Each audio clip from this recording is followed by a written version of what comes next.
আসসালামু আলাইকুম। সুপ্রিয় ষষ্ঠ থেকে নবম শ্রেণীর শিক্ষার্থীরা, আশা করি তোমরা সকলেই ভালো আছো। আগামীকাল অর্থাৎ 10/7/2024 খ্রিস্টাব্দে অনুষ্ঠিত হবে তোমাদের সামষ্টিক ষান্মাসিক সামষ্টিক মূল্যায়নের তৃতীয় পরীক্ষা। উক্ত পরীক্ষায় তোমাদের ষষ্ঠ থেকে নবম শ্রেণীর বিভিন্ন বিষয় পরীক্ষা অনুষ্ঠিত হবে। তো মূলত যেই বিষয়টি নিয়ে ভিডিওটা করা সেটা হচ্ছে, তোমাদের দুইটি পরীক্ষা অনুষ্ঠিত হয়েছে।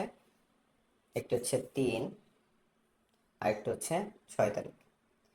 প্রথম পরীক্ষার পূর্বেই তোমাদের যেই নির্দেশিকাগুলো সেগুলো বিভিন্ন সোশ্যাল মিডিয়া এবং ইউটিউবে প্রশ্নের উত্তর সহ বের হয়ে যায়, এবং যার প্রেক্ষিতে বিভিন্ন শিক্ষক থেকে শুরু করে সংবাদপত্র, মিডিয়া এবং অভিভাবকরা বিভিন্ন বিরূপ প্রতিক্রিয়া প্রদর্শন করে।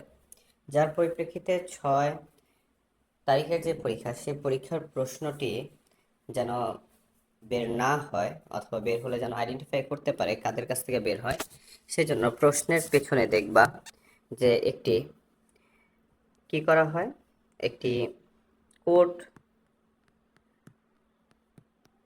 ইন নাম্বার ইন কোড, কিন্তু যেই স্কুলের যে কোড সেই কোডটা স্থাপন করে দেওয়া হয়, যেন কোন স্কুল থেকে বের হয়েছে তা বের করে তাদের বিরুদ্ধে ব্যবস্থা গ্রহণ করতে পারে। এখন কথা হচ্ছে, এই যে কাজগুলো হইল, এখন তোমাদের পরবর্তী 10 তারিখের পরীক্ষা, আগামীকালকের পরীক্ষায় তোমরা কি প্রশ্ন পাবা কিনা, এটা নিয়ে সবচেয়ে বড় একটা প্রশ্ন দাঁড়িয়েছে। সো এটার বিষয়ে হচ্ছে এরকম, যেহেতু 6 তারিখের পরীক্ষার প্রশ্নটিও বের করে দেওয়া হয়েছে, তার মানে এই পরীক্ষার প্রশ্নটিও বের করার জন্য সর্বোচ্চ চেষ্টা করা হবে। কিন্তু যারা বের করবে তারা অবশ্যই এটাও জানে যে তাদের স্কুলের যে এমপিও সেটা বাতিল হওয়ার একটা পসিবিলিটি রয়েছে।